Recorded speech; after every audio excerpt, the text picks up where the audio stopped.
Hello everyone, welcome to Educare 247।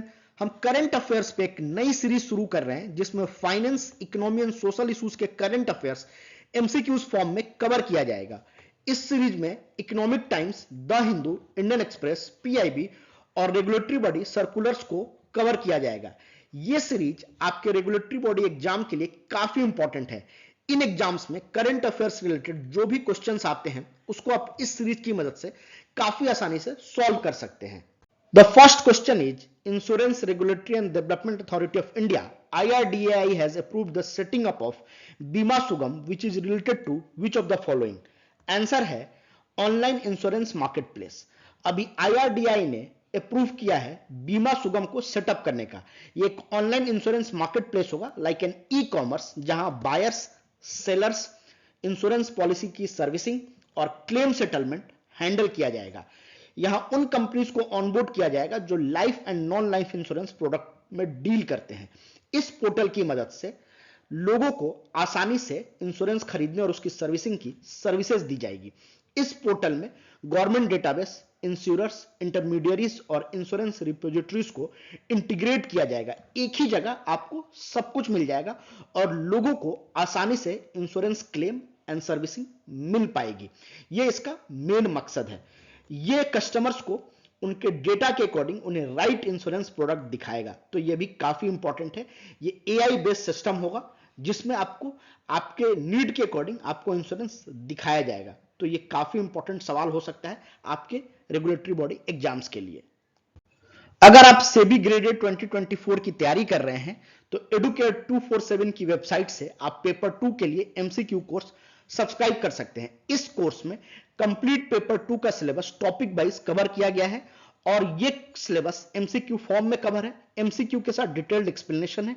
Total 4000 plus MCQs cover किया गया है। साथ ही कॉस्टिंग का कोर्स है जो कि सेबी और IFSC के ग्रेड ए एग्जाम के लिए है। यहां क्रिस्प एंड कॉन्साइज नोट्स है कॉस्टिंग पे। टॉपिक वाइज MCQs हैं। टोटल 500 प्लस MCQs कवर किया गया है। साथ ही न्यूमेरिकल भी कवर किया गया है। इन एग्जाम्स में न्यूमेरिकल भी आते हैं कॉस्टिंग से। तो ये कोर्स आप educare247.in वेबसाइट पे विजिट करके चाहें तो सब्सक्राइब कर सकते हैं। अगला सवाल है, how do rising global commodity prices affect imported inflation. Answer है they could increase the cost of imports contributing to higher inflation. अभी एशियन डेवलपमेंट बैंक ने इंडिया को वार्न किया है कि इंडिया इंपोर्टेड इन्फ्लेशन फेस कर सकता है रूपी डिप्रिशिएट करने से। अगर वेस्ट में इंटरेस्ट रेट इंक्रीज होता है तो रूपी डिप्रिशिएट कर सकता है, जिससे इंडिया में इंपोर्टेड इन्फ्लेशन बढ़ सकता है। अब इंपोर्टेड इन्फ्लेशन क्या है? बेसिकली जो भी चीजें हम बाहर से मंगाते हैं हमें महंगा मिलता है और महंगा मिलने के कारण हम अपने कंट्रीज में उसे महंगे प्राइस पे बेचते हैं, जिस कारण से इन्फ्लेशन बढ़ जाता है। जो भी रॉ मटेरियल्स और प्रोडक्ट एंड सर्विसेज हम इंपोर्ट करते हैं वो हमें बाहर से महंगा मिलेगा, हमें ज्यादा पैसे पे करने पड़ेंगे, जिस कारण से कंपनीज जो फाइनल प्रोडक्ट है इंडिया में उसका प्राइस इंक्रीज कर देती हैं। तो इसे कहते हैं इंपोर्टेड इन्फ्लेशन। बेसिकली हमारे कंट्री के कारण नहीं बढ़ा है, लेकिन बाहर जो भी हम बाहर से सामान इंपोर्ट कर रहे हैं उस कारण से हमें हायर इन्फ्लेशन फेस करना पड़ रहा है। तो इस कॉन्सेप्ट को आप ध्यान रखो, आपके एग्जाम में यह कॉन्सेप्ट पूछा जा सकता है। अगला सवाल है, according to the new RBI guidelines how should penal charges for non-compliance of material terms and condition of a loan contract by the borrowers be treated. Answer है as a penal charge, not as a penal interest. RBI की new guidelines आई है जिसमें commercial bank and financial companies को मना किया गया है कि अगर बोरोवर लोन डिफॉल्ट करता है तो उसे पिनल इंटरेस्ट नहीं लेना है, आप बस पिनल चार्ज ले सकते हो। आपके क्रेडिट पॉलिसी में आप कैसे पिनल चार्ज लोगे ये डिफाइन होना चाहिए और उसके अकॉर्डिंग ही आप एक लमसम चार्ज ले सकते हो। ये नहीं कि आप मंथ ऑन मंथ आप जो डिफॉल्ट हुआ है उस पर भी इंटरेस्ट चार्ज कर रहे हो, जिसे हम पहले पिनल इंटरेस्ट कहते थे। तो ये RBI ने क्लियरली मना कर दिया है। इससे बोरोवर को काफी फायदा होगा और जो भी बैंक्स और फाइनेंशियल कंपनीज इंटरेस्ट रेट बढ़ा देते थे डिफॉल्ट के कारण वो अब नहीं बढ़ा सकते हैं। तो इसे आप ध्यान रखो। आपका अगला सवाल है, what is a windfall profit. Answer है a sudden and unexpected increase in profit often caused by an unexpected event और a change in market condition. अभी फार्मर्स एंड ट्रेडर कम्युनिटी ने ओनियन एक्सपोर्ट पे सरकार ने जो बैन को extend किया है उस पर गुस्सा जाहिर किया है, बिकॉज कुछ इंपोर्टर्स को अलाउ किया गया यूएई मार्केट में एक्सपोर्ट करने के लिए और उन्होंने हायर प्राइस पे बेच के विंडफॉल प्रॉफिट गेन किया है। बेसिकली विंडफॉल प्रॉफिट ये होता है कि सडन किसी चीज का प्राइस इंक्रीज हो जाए और अनएक्सपेक्टेडली लोगों को और जो भी ट्रेडर्स है उसको ह्यूज प्रॉफिट हो। ये क्यों हो सकता है? अगर कोई मार्केट कंडीशन चेंज हो जाए या कोई इंपोर्ट लग जाए या कोई एक्सपोर्ट को बढ़ावा मिले जिस कारण से सडन प्रॉफिट राइज होता है और उसे ही हम विंडफॉल प्रॉफिट कहते हैं। तो ये काफी इंपॉर्टेंट कॉन्सेप्ट है, इसे आप ध्यान रखो। आपका अगला सवाल है which of the following ministries has launched my CGHS app for the iOS ecosystem of devices? Answer है ministry of health and family welfare. इस मिनिस्ट्री ने अभी माई CGHS ऐप लॉन्च किया है जो कि iOS इकोसिस्टम ऑफ डिवाइसेस पे चलेगा, मतलब कि आईफोन, आईपैड, आईमैक पे चलेगा। इसका एम यह है कि जो भी सेंट्रल गवर्नमेंट हेल्थ स्कीम के बेनिफिशरीज हैं उनका इलेक्ट्रॉनिक हेल्थ रिकॉर्ड का एक्सेस आसान किया जाए।